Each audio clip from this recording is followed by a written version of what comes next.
Video part 1 जो है वो किसी तरह से कट हो गया बीच में, तो इसको कंटिन्यू करते हैं। ये सामने जो झूला हम देख पा रहे हैं, ये जानकी झूला है सर। ये जानकी झूला है। 2020 में बना है जी। कहते हैं इस झूले को जानकी झूला इसलिए कहते हैं कि हमारे भारतीय संस्कृति जी। अगर किसी जगह भगवान रामचंद्र और लक्ष्मण का झूला है या कोई मंदिर है तो वहाँ पे माता जानकी का होना अनिवार्य है, इसलिए इस झूले का नाम दिया गया जानकी झूला। जी। सेम ये जो देवताओं की नगरी है, हाँ जी। त्रेता युग में जब भगवान रामचंद्र ने रावण का वध किया था और लक्ष्मण ने मेघनाथ का, जी। तो चारों भाइयों पे ब्रह्महत्या दोष लगा था। जी। उस दोष को मिटाने के लिए चारों भाइयों ने अलग अलग जगहों पे तपस्या किया है। जी। 2 किलोमीटर आगे भरत मंदिर है जहाँ भरत जी ने तपस्या किया है। सेम पूरे भारत के अंदर सेकेंड, ये जो गुम्बद देख रहे हैं ना सर आप, हाँ जी, ये पीले कलर का जी, जी, गुम्बद है, ये शत्रुघ्न टेम्पल है। पूरे भारत के अंदर शत्रुघ्न टेम्पल ओनली 1 और 2। ओके। फर्स्ट केरल, जी। सेकेंड यहाँ।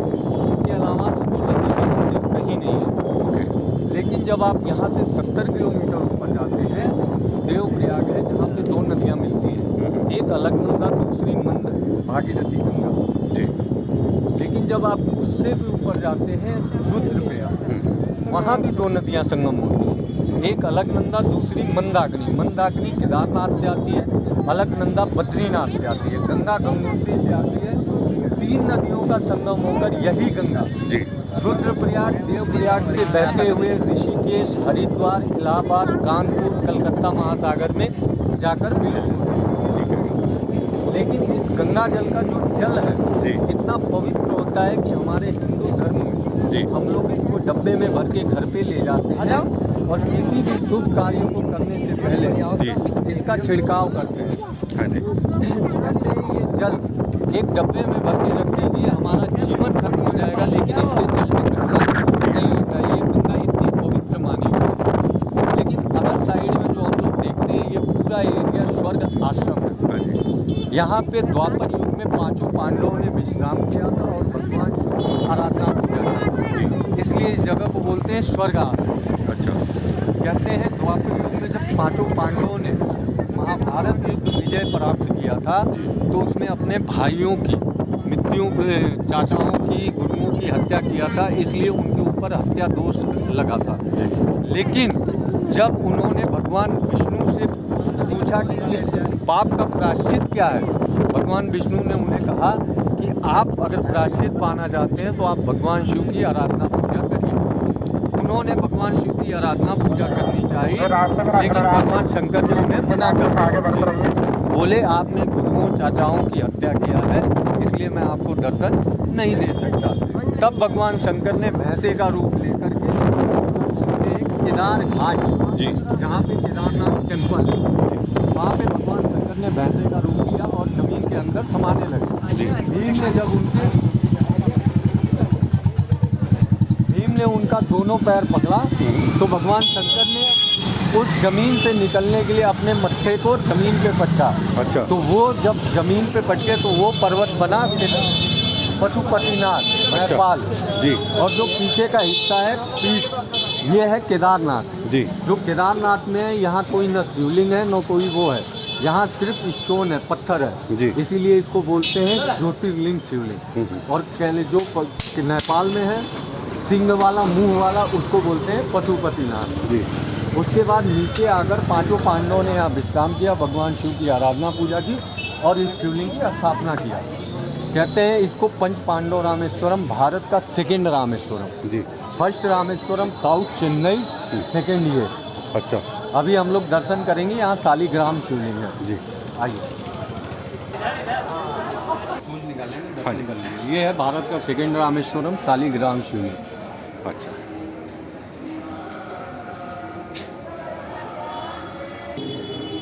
अभी मैं आया हूँ यहाँ पे रामेश्वरम का मंदिर है, जो शिवलिंग है एक तो रामेश्वरम में है, दूसरा शिवलिंग जो है वो यहाँ पर है ऋषिकेश में। तो ये स्वामी जी अभी मेरे को मिले हैं, तो यहाँ के जो विषय में जो है ब्रीफ में ये बता पाएंगे। अभी स्वामी जी से बात करते हैं। नमस्कार स्वामी जी, यहाँ के विषय में कुछ बताएं। आपको ये सबसे पुराना यहाँ का मंदिर है जी। 102 साल इसका बना हुआ हो गया। अच्छा जी। आपका ये एक आत्म प्रकाश जी काली कमले वाले बाबा थे, जी उन्हीं के द्वारा आपको राजस्थान के डालमिया के परिवार ये मंदिर बनवाए गए। अच्छा, तो यहाँ की कोई मान्यता, जैसे हर जगह की कोई ना कोई मान्यता होती है? यहाँ के मान्यता सिद्ध मंदिर है। सिद्ध मंदिर, ये 8 कोना के मंदिर है। 8 कोना के मंदिर आपको नहीं मिलेगा। अच्छा, 4 दरवाजा है जी, मेन बात यहाँ का। जी। तो ये स्वामी जी ने हमें को बताया है कि ये 8 कोनों का मंदिर है जो एक दुर्लभ है और इसमें 4 दरवाजे हैं और सिद्ध मंदिर है, सिद्ध पीठ है। कहते हैं कि यहाँ पे मनोकामनाएं पूरी होती हैं। बाकी तो जैसी श्रद्धा वाली बात है, जैसी रही भावना, जैसी प्रभु मूरत देखिए दिन तैसी। यह है नंदी महाराज की मूर्ति। लोग अपनी मान्यताएं जो मन्नतें मांगते हैं इधर, कहते हैं कि जो नंदी महाराज के कान में अगर कुछ कहा जाए तो वो शिव के जो है, ये उनके अटेंडेंट हैं भगवान शिव के, तो इनके कान में अगर कोई अरदास करी जाती है तो वो तत्क्षण जो है भगवान भोलेनाथ तक वो ट्रांसफ़र कर देते हैं। इसके अलावा कोई ऐसा मंदिर नहीं है जिसका कोई हिस्ट्री हो। जी, जो भी लोग यहाँ आते हैं, यहाँ पे 2 ही चीज़ देखने के लिए आते हैं, एक राम झूला और दूसरा लक्ष्मण झूला। जी, लेकिन बट यहाँ की जो चीज़ें हैं, ये शुरू से ही देवभूमि रहा है। 84 देवी देवताओं ने यहाँ तपस्या किया है, इसलिए जो भी यहाँ प्रकृति से निकलता है वो बहुत ही शक्तिशाली होता है और बहुत ही मूल्यवान होता है। कभी भी लोग कहते हैं एक असल एक नकल, लोग परख नहीं पाते हैं, इसलिए कभी भी वो गलत चीज़ों में पड़ जाते हैं। यहाँ से हम लोग चलेंगे, रुद्राक्ष का पेड़ का दर्शन करेंगे। बहुत छोटी हाइट की गाय। ये एक घाट जी, ये रुद्राक्ष का पेड़ है, ये देखिए फल लगा हुआ है ना। हाँ जी, हाँ जी, वीडियो में नहीं दिखेगा सर, ऐसे जी, देखिए, ऐसे दिख रहा है मुझे। ये जी, नीचे लगे हैं ना छोटे छोटे का। हाँ हाँ हाँ हाँ हाँ, एक रुद्राक्ष के दाने को पकने के लिए 10 महीने का टाइम लगता है। ओके। लेकिन कहते हैं ये साक्षात भगवान शंकर के आंसुओं से पैदा हुए हैं। जब माता शक्ति ने राजा दक्ष प्रजापति के यज्ञ कुंड में आहुति दी थी, तो उनकी अस्थियों को लेकर भगवान शिव इस ब्रह्मांड में 12 दिन घूमे थे। जी, और उन 12 दिन में जो माता शक्ति के टुकड़े हुए थे वो कितने हुए थे मैम? 51, जिसको हम लोग बोलते हैं 51 शक्तिपीठ। जैसे यहाँ चंडी देवी, मनसा देवी, कुंजापुरी, चंद्रबन्नी माता, सुरकंडा माता, ये 5 टुकड़े यहाँ पे हैं। लेकिन जो इन पेड़ों पे उन्हीं आँखों से, जो माता शक्ति के वियोग में भगवान शंकर के आँखों से आंसू टपके थे, उन्हीं आंसुओं से पैदा हुए हैं ये रुद्राक्ष। इसीलिए रुद्राक्ष बहुत ही पावरफुल और शक्तिशाली होते हैं। लेकिन कहते हैं पूरे पेड़ पे 12 साल में एक बार एक ही फल आता है, एक मुखी। अच्छा, जो सिर्फ दर्शन के लिए होता है, नॉट फॉर सेल। ओके। आप करोड़ों रुपए भी देंगे तो वो देंगे नहीं है। लेकिन जो मार्केट में बिकता है एक मुखी, वो चंद्रमुखी ऐसा। जी जी जी।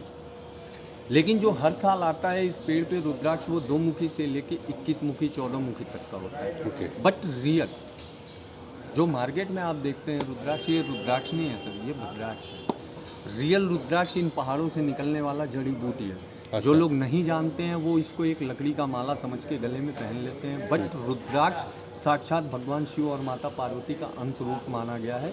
इसलिए जो लोग भी, महिला हो, स्त्री हो, पुरुष हो, कोई भी हो, इसको अगर पहनता है तो साक्षात भगवान शिव और माता पार्वती की कृपा में बना रहता है। बट रियल रुद्राक्ष की एक ही पहचान होती है कि ये एक पेड़ का फल है, और किसी भी पेड़ के फल में जो अंदर बीज होता है वो साक्षात भगवान डालता है, कोई मनुष्य या इंसान नहीं डाल सकता। यही रियल रुद्राक्ष की पहचान होती है। सामने लक्ष्मी नारायण टेम्पल है, हम लोग दर्शन करेंगे, उसके बाद भीता होंगे। ये है लक्ष्मी नारायण टेम्पल। और जैसे कि अभी ये बता रहे थे हमारे गाइड साहब कि ये रुद्राक्ष जो है, इसको पहनने से ऑटोमेटिक जो है शक्तियों का प्रवाह जो है हमारे उसमें ऑरा मंडल में हो जाता है। जैसे यूँ मानिए इसको, जैसे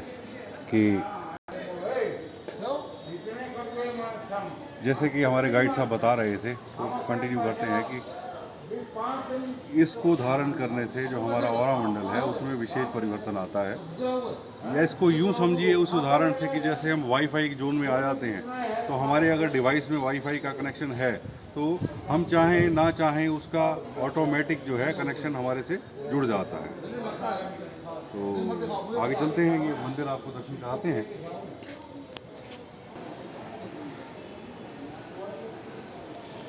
ये है लक्ष्मी नारायण मंदिर, बेहद भव्य मंदिर है जैसा कि हम देख पा रहे हैं।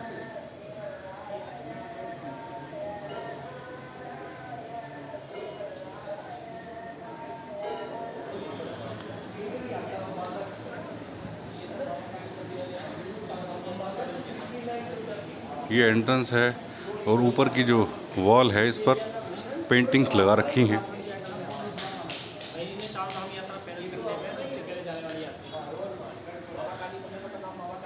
ये पूरे मंदिर के परिसर में जो है चारों तरफ ये भव्य प्रतिमाएं जो हैं ये लगा रखी हैं। इधर ये घंटी लगा रखी है, आरती के समय जो है इसको बजाते होंगे।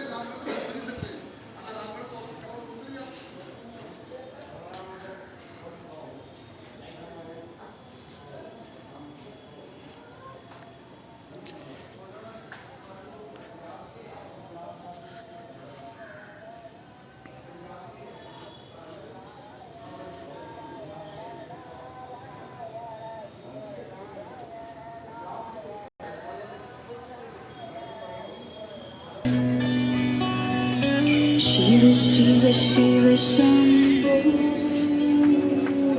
शिव शिव शिव। ये है गीता भवन। कथा स्थल है सर, नीचे अच्छा जी। ग्राउंड में यहाँ कथाएं होती हैं। जी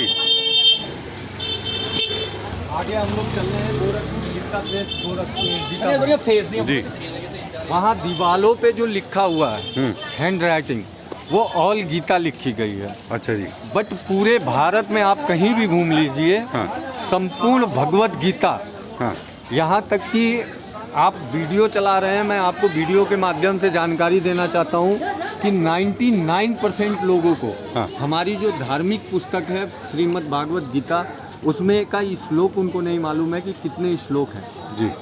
तो मैं आपको ये बता दूं कि जो हमारी धार्मिक पुस्तक है श्रीमद् भागवत गीता, उसके अंदर 700 श्लोक 18 अध्याय, जो पूरी गीता इतनी मोटी गीता की पुस्तक है वो एक पन्ने पे लिखी गई है।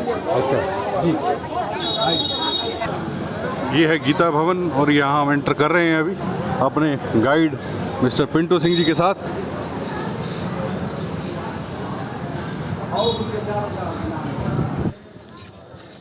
ये है गीता भवन की एंट्रेंस।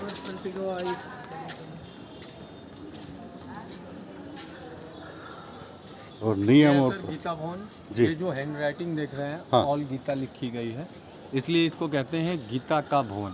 अच्छा और ये है लाल चंदन। अच्छा जी। कुछ लोगों ने इसका नया नाम रख दिया है पुष्पा। ओके। पुष्पा पिक्चर का जो लाल हाँ, चंदन हाँ, है, हाँ, हाँ। उसी माध्यम से इसको लोग अब जानते हैं।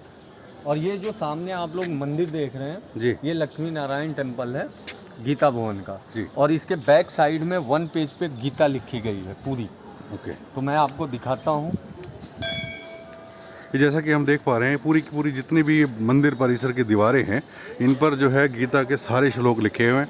और ये पूरी की पूरी भगवत गीता जो है ये पूरे मंदिर में जो है हर दीवार पर ये लिखी गई है।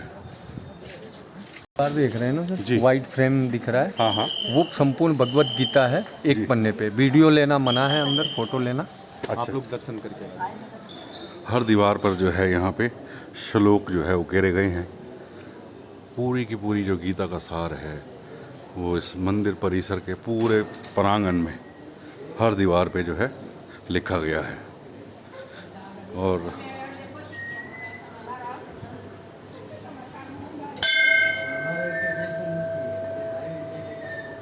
ये एक ही पन्ने पर जो है पूरी भगवत गीता जो है वो लिखी गई है।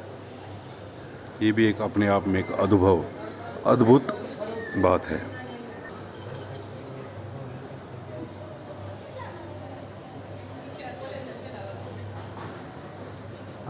जी पिंटू जी।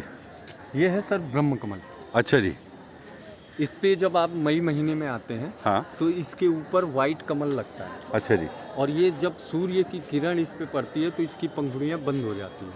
अच्छा, और ये ब्रह्म मुहूर्त में ही खिलता है, इसीलिए इसको कहते हैं ब्रह्म कमल। ब्रह्म मुहूर्त मीन्स जैसे सूरज उदय से 12 बजे के बाद, रात में 12 बजे के बाद जब इस पे फूल लगता है, हाँ हाँ उसको कहते हैं ब्रह्म मुहूर्त। जी।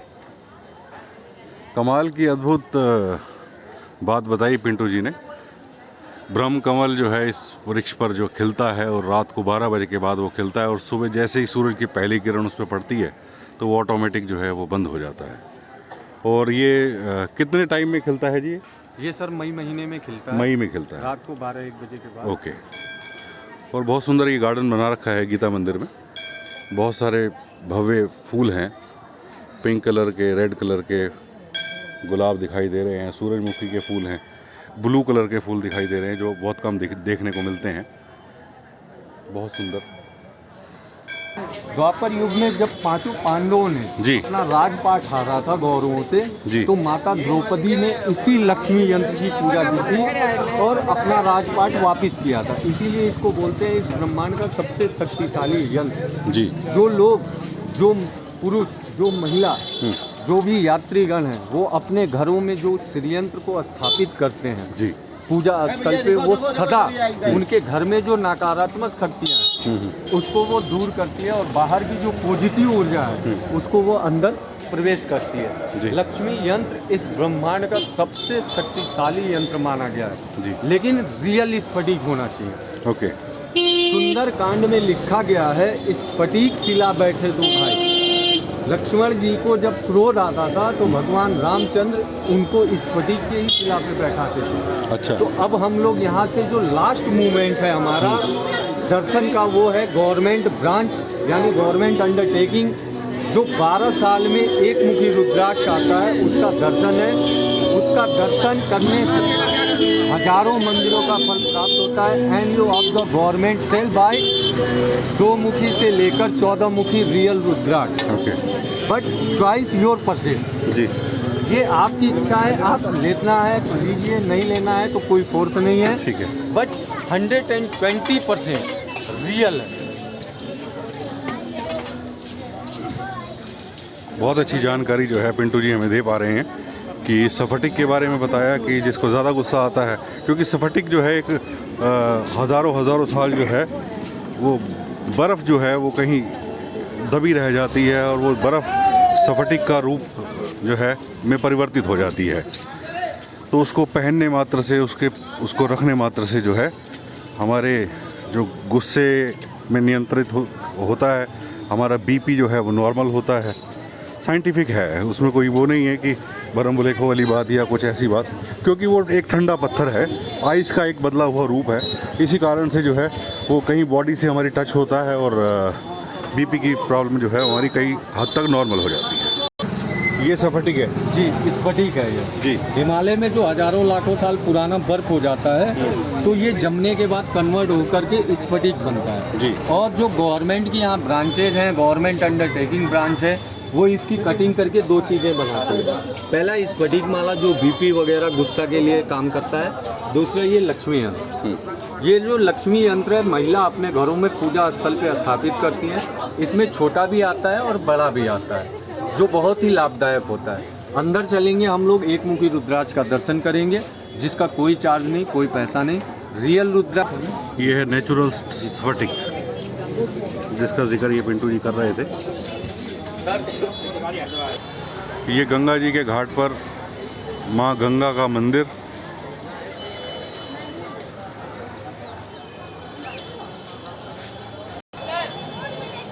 ये राम झूला की जो है दूसरी साइड है।